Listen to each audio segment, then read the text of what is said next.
परम श्रद्धेय प्रणम आदरणीय प्रधानमंत्री जी मौजूद, यहाँ पे भारतीय जनता पार्टी के राष्ट्रीय अध्यक्ष मौजूद, यहाँ पर आदरणीय रक्षा मंत्री जी, आदरणीय गृह मंत्री जी मौजूद, यहाँ पे एनडीए घटक दलों के तमाम रिस्पेक्टेड नेतागण मौजूद, यहाँ पे तमाम मंत्रीगण मौजूद, यहाँ पे तमाम विभिन्न राज्यों के मुख्यमंत्री, उप मुख्यमंत्री।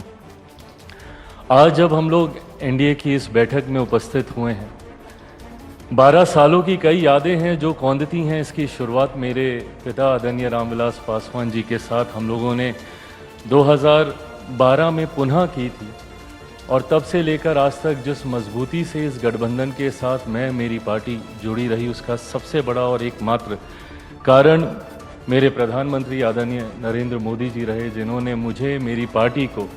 हर विपरीत परिस्थिति में संभाल कर रखा। मेरे पिता के जाने के बाद जिस उदाहरण का जिक्र आदरणीय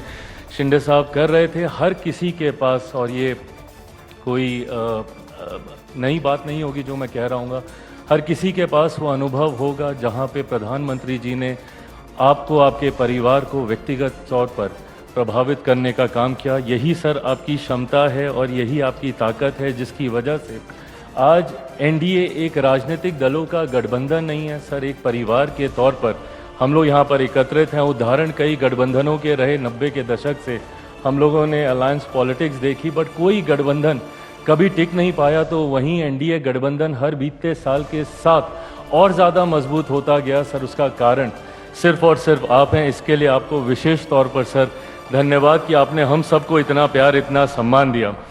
मेरे लिए बहुत गर्व की बात है सर कि मैं एक ऐसी कैबिनेट का हिस्सा हूं, आपके साथ मुझे काम करने का मौका मिला, जिनका नाम इतिहास में ही नहीं बल्कि इतिहास जिनके नाम से जाना जाएगा। जैसा आदरणीय चंद्रबाबू नायडू साहब ने कहा कि ये सदी आपकी सदी है सर। पिछले 25 साल से निरंतरता में हेड ऑफ द गवर्नमेंट के तौर पर आपका कार्यकाल, आज हम लोग जिस दिन यहाँ पर एकत्रित हुए हैं, आज देश के सबसे ज़्यादा लॉन्गेस्ट सर्विंग प्राइम मिनिस्टर के तौर पर सर, ये ख्याति सिर्फ आपकी ख्याति नहीं सर, करोड़ों उन लोगों की ये ख्याति है जिन्होंने आपके ऊपर निरंतरता में विश्वास किया। और यही कारण है सर कि आज जब आपके निर्णय देश की बड़ी आबादी को प्रभावित करते हैं तो लोगों का विश्वास आप पे बढ़ता है। आपने पिछले 12 सालों में हमारी सीमाओं को आपने सुरक्षित रखा सर, भले वो एयर स्ट्राइक के माध्यम से हो, भले वो ऑपरेशन सिंदूर के माध्यम से हो, तो वहीं अंतरिक्ष के माध्यम से भी कैसे भविष्य के विकसित भारत की नींव को मजबूत किया जाए, चंद्रयान के माध्यम से हो, सूर्य के उस चांद के उस दौर पर पहुंचने वाला पहला यान भारत के द्वारा बनाया गया। ये तमाम उपलब्धियां सर पुनः हम सबके विश्वास को आपके प्रति और ज़्यादा मजबूत करने का काम करती हैं सर। एक तरफ जहां देश के इंफ्रास्ट्रक्चर को आपने मजबूती देने का काम किया, कनेक्टिविटी को आपने बढ़ाने का काम किया, बिजली पानी घर घर गांव-गांव तक पहुंचाने का काम किया, तो वहीं गरीब कल्याण योजनाओं के माध्यम से सर आपने ये भी सुनिश्चित किया कि देश की बड़ी आबादी को कम से कम रोटी की चिंता ना हो। जो पैसे बचे उसकी प्रति आय में वो जुड़ें, उसकी प्रति व्यक्ति आय में इजाफा हो। 80 करोड़ लोगों को प्रधानमंत्री गरीब जन कल्याण अन्न योजना के माध्यम से राशन देने की बात हो, या आयुष्मान के माध्यम से 5-5 लाख रुपए का मुफ्त इलाज कराना, यही परिणाम है सर कि आज देश की एक बड़ी आबादी 25 करोड़ लोग मुख्य धारा के साथ जुड़े, गरीबी रेखा से बाहर निकले। आधी आबादी को सिर्फ सम्मान देने की आपने बात ही नहीं की सर, महिलाओं की छोटी छोटी चीज़ों को आपने ध्यान में रखा, उनके सम्मान की चिंता करके जहां शौचालय बनाए तो वहीं उनके स्वास्थ्य की चिंता कर कर आपने उज्ज्वला के माध्यम से उनको आगे बढ़ाने का काम किया। विमेन लेड डेवलपमेंट की आपने बात ही नहीं की, उनको केंद्र में लाने के लिए, सत्ता का हिस्सा बनाने के लिए नारी शक्ति अधिनियम आप लेकर आए सर। हर वर्ग का सर आपने ध्यान रखा, जहां एक तरफ गरीब उच्च वर्ग के ही क्यों ना हो पर उनको भी आपने आरक्षण देने का काम किया, तो वहीं सर आपने मंडल कमीशन को संवैधानिक दर्जा देकर पिछड़े वर्ग से आने वाले लोगों को भी सशक्त करने का काम किया। वहीं अनुसूचित जाति से आने वाले लोगों को सम्मान देने के लिए बाबा साहेब के जितनी भी जगहें थी उनको पंचतीर्थ के तौर पर सर आपने विकसित करने का काम किया। मऊ में उनकी जन्म भूमि हो, लंदन में उनकी शिक्षा भूमि हो, चैत्य भूमि हो, दीक्षा भूमि हो नागपुर में, या जहाँ पे आखिरी के दिनों में उन्होंने प्रवास किया। ये तमाम चीज़ें दर्शाती हैं सर कि आपने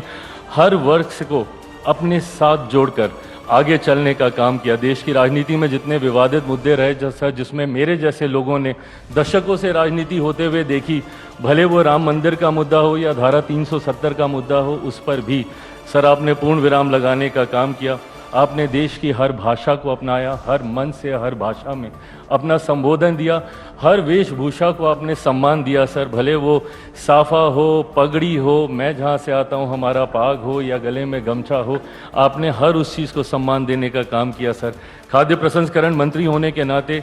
हर व्यंजन को जब आपने राष्ट्रीय अंतर्राष्ट्रीय स्तर पर पहुँचाने का काम किया तो उसने मेरे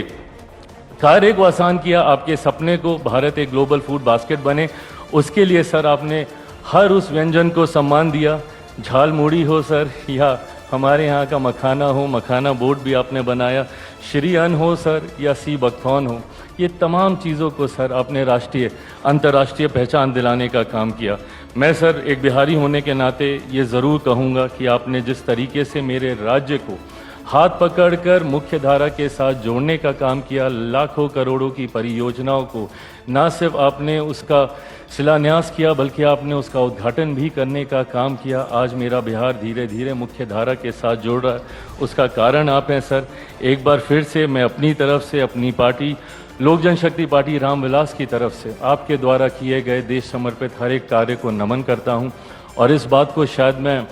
पूरे confidently on behalf of every NDA ally party मैं सबकी तरफ से कह सकता हूं कि सर एक बार फिर से 2029 में हम सब मजबूती से आपके नेतृत्व में सर चुनाव लड़ने के लिए तैयार हैं। आप आगे बढ़ें सर, आप स्वस्थ रहें, दीर्घायु रहें, ये हम सब की शुभेच्छा है और आपका आशीर्वाद मार्गदर्शन हम सबको ऐसे ही मिलता रहे, ये हम सबकी इच्छा है। थैंक यू सर, नमस्कार।